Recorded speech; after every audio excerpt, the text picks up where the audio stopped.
We have found that when we build an inflatable suit, the best way to test it is to actually put it on and stress all the seams, because inflating it alone does not put the same type of stresses on all of the seams as actually having somebody in it and moving around. This video shows how we do this process on every one of our suits. So before I get in it, I'm gonna check and make sure all my valves are pulled out. And to do that, I'm gonna carefully grab this. Don't pull too hard because you don't want to break this, but you can kind of push these out like that, because it's going to be a lot easier to put that in. You can inflate to start with through that piece, and when you get it mostly inflated, then you can put this piece in, and it has a one-way valve, but it's a whole lot easier to get it most of the way inflated through that, and then put that piece in, and then finish it up, and then plug it. So there's one valve on each leg, on the tail, on the body, on each arm, on the collar, head, and each ear. And honestly, the collar's small enough, I would probably just go ahead and put that in. It doesn't take too long to fill through the one-way valve, but pretty much everything else, I would leave it open and inflate it most of the way, and then put it in to finish it off. Then we're gonna find the zipper, which goes from the top of the head, and there's actually two of them. So when it's closed, they're zipped together. They can be zipped together at the top, or they can be zipped together at the bottom. I usually do it at the top. It's usually easier to get in and zip it up. It's always a good idea too to have a string attached to this. So now I have a shoestring that's got several knots tied in it, and I'm gonna tie this just for safety through this piece. And then I'm gonna take the end, and I'm just gonna do a simple knot like this. It's kind of hard to do with these gloves. So I'm just gonna take and pull the long piece through like that, and that's not going to go anywhere. So this is for me in case my safety monitor gets incapacitated for some reason, and I need to be able to get myself out. I can at least kind of reach behind me, and I can feel for those knots, and I can get myself out. So now we have our breathing tube, which comes out right here, and inside the head is all clear material, and you can see there are some eye holes that you can see out of, sort of. The vision's not great because they're kind of far away from your eyes, but the idea is when you get in, this snorkel is going to be about right here in front of your face, so you just adjust that. There's also a valve inside, and I'm gonna push it out so that it's easy to find. So usually when I get in, I try to kind of pull this valve close to my mouth, and that way when the suit inflates, as long as it's near my mouth, I can always grab that to deflate my head. There's also one up inside the arm, down at the very tip, that I can pull to release at least one arm. That gives you the ability, the head is important because if for some reason your mouthpiece gets away from you, you can always pull this to get emergency air to breathe. Plus, it'll loosen everything up if you need to try to sort things out with your breathing tube. And the arm is important because once you get at least one arm deflated, you can then feel around, and you can pull some more of your valves. And then you can also reach back, grab the, feel for the rope, and grab that and pull it down. So you've got a way to escape. So now I'm gonna go ahead and get in. To do that, you can use a chair. I usually can do it standing, but it's probably safer. And this is how I get most people to do it. You put the lower part on like a pair of pants.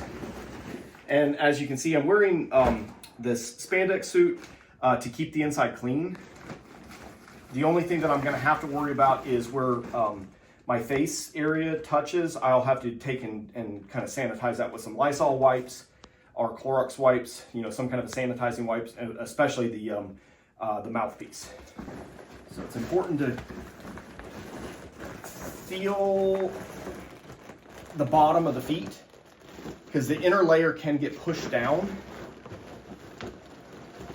So I can tell my foot is there, and there's like this texture of circles. I can feel that once my foot actually gets all the way to the bottom.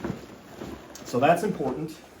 And then I'm going to kind of pull the suit up, and I'll get at least one arm in.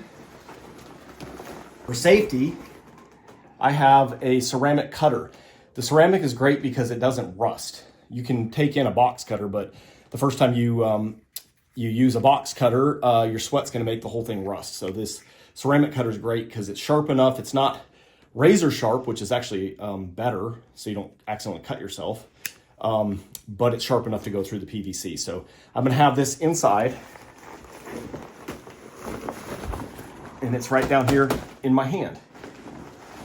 So worst case, if I need to, I've got a way to get out.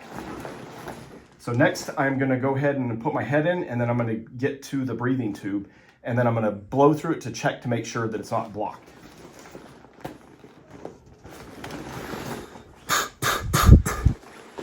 Okay, zip me up.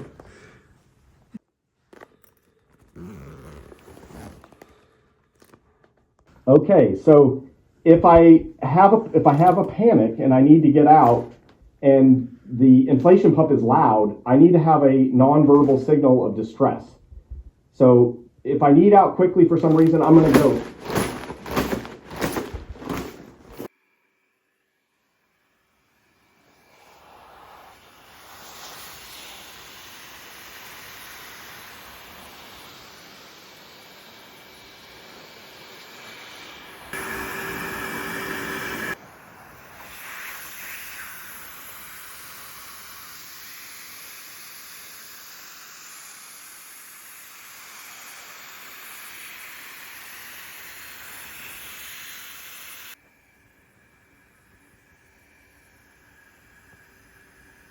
It's important to check in with the person.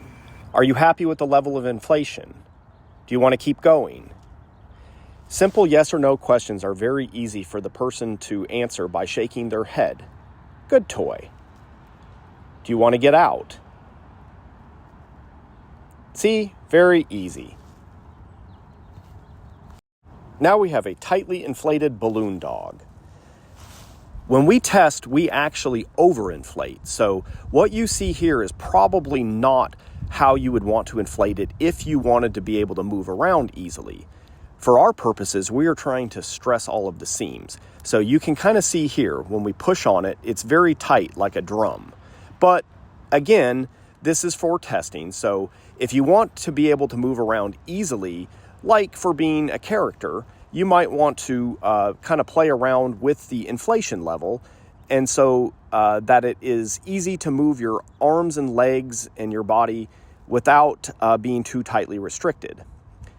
If you enjoy the pressure, you can inflate it tight, but just remember that the more you move around and fight against the pressure, it is going to put stress on the seams. So be careful. During the testing, we basically just try to think about all the different ways that people are going to move around while wearing the suit. Moving the arms, bending the legs, bending all the joints, moving this way, moving that way, standing up, but as well as also laying down, rolling around, possibly having somebody lay on top. So usually we try to test all of these different things. We do even actually have somebody lay on top of the suit while the person's inside and bounce about 20 times just to try to make sure that it's going to handle anything that people try to throw at it. This way, when you get it, it works great and lasts for a long time. We hope that if something is going to break, if there's any sort of a weak spot, that it's going to do it when we do this initial testing. That way we can go ahead and fix and possibly reinforce, any kind of weak spots. That way we know for sure that it's going to work well and people are going to be happy. And time to get out. final step. Sanitize. Using disinfecting wipes.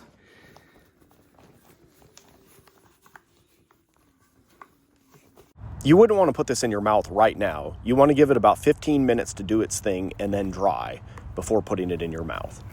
We only do this when we test the suits to sanitize it. You don't need to do this every time you wear it.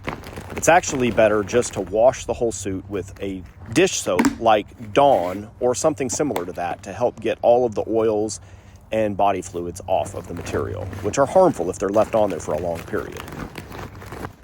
And we'll let that dry, and then we'll zip it back up and inflate it to do a test to make sure that nothing ripped.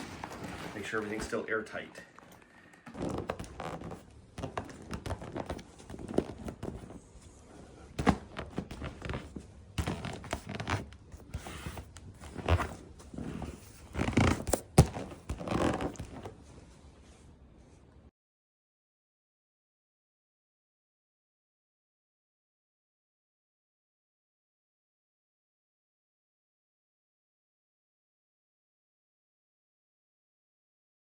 We have now had the suit tightly inflated overnight. This proves that all of the seams are in good shape and it holds air perfectly.